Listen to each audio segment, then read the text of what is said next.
सुप्रभात न्यूज छत्तीसगढ़ में आपका स्वागत है। साथ में डेली अपडेट रहने के लिए चैनल को सब्सक्राइब करें। भारत सरकार द्वारा निर्धारित मापदंड के अनुरूप चावल नहीं पाए जाने खाद्य विभाग की टीम ने 35 लाख चावल रिजेक्ट कर दिए हैं। इन चावलों में भारत सरकार द्वारा निर्धारित एफआरके की मात्रा कम पाई गई थी।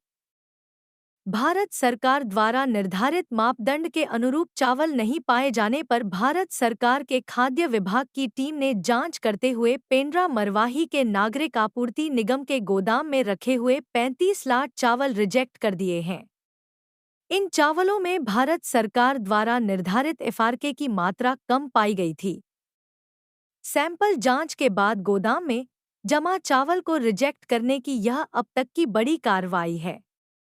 नागरिक आपूर्ति निगम के क्वालिटी इंस्पेक्टर ने सैंपल जांच के बाद सभी चावलों को गुणवत्तापूर्ण बताकर जमा कर लिया था। अब बहनें आसानी से भेज सकेंगी राखी। डाक विभाग ने रक्षाबंधन पर की है ये विशेष व्यवस्था। यहाँ जाने सब कुछ। रक्षाबंधन 2024। डाक विभाग ने रक्षाबंधन त्योहार को लेकर ग्राहकों के लिए विशेष व्यवस्था की है। इसके तहत विशेष राखी लिफाफा का प्रकाशन कराया गया है ताकि लोग इस लिफाफे का उपयोग कर राखियों को जल्द से जल्द स्पीड पोस्ट के माध्यम से भेज सके।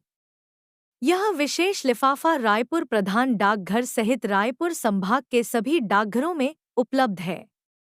इसके अलावा राखी भेजने के लिए पुजारी पार्क के सामने टिकरापारा रायपुर स्थित नेशनल सॉर्टिंग हब में 24 घंटे और प्रधान डाकघर में सुबह 8 बजे से रात 8 बजे तक और शहर एवं अन्य डाकघरों में स्पीड पोस्ट बुकिंग की सुविधा उपलब्ध कराई गई है।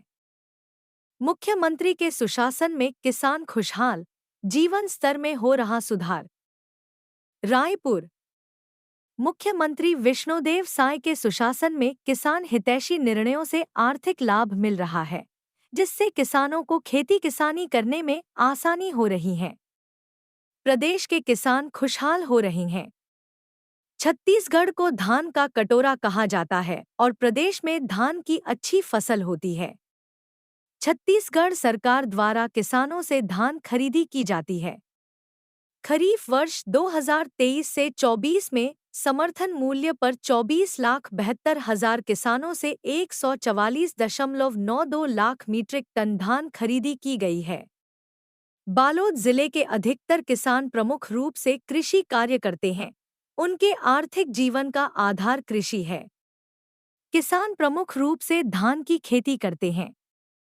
मुख्यमंत्री साय के सुशासन किसानों की खुशहाली का नया दौर शुरू हुआ है।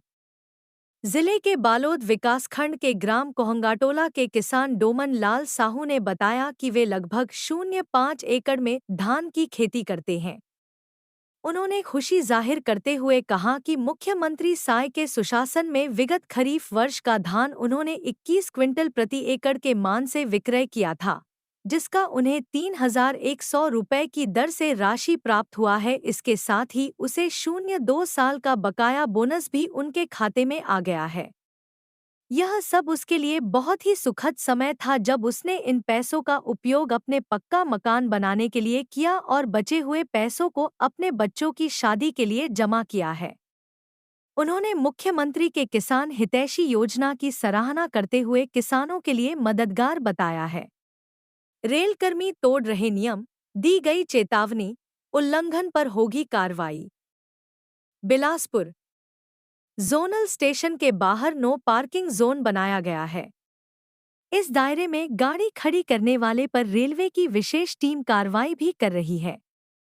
इससे यात्री तो जागरूक हो गए हैं, लेकिन रेलवे का स्टाफ इसकी अनदेखी कर रहा है। जांच के दौरान अधिकांश गाड़ियों रेलकर्मियों की निकलती है। कार्रवाई न करने के लिए वे अप्रोच भी लगाते हैं, जिसे देखते हुए अब सख्त चेतावनी दी गई है कि यदि अब रेलकर्मियों की गाड़ी नो पार्किंग खड़ी होती है तो उन पर नियमानुसार 200 रुपये से लेकर 500 रुपये तक जुर्माने की कार्रवाई की जाएगी।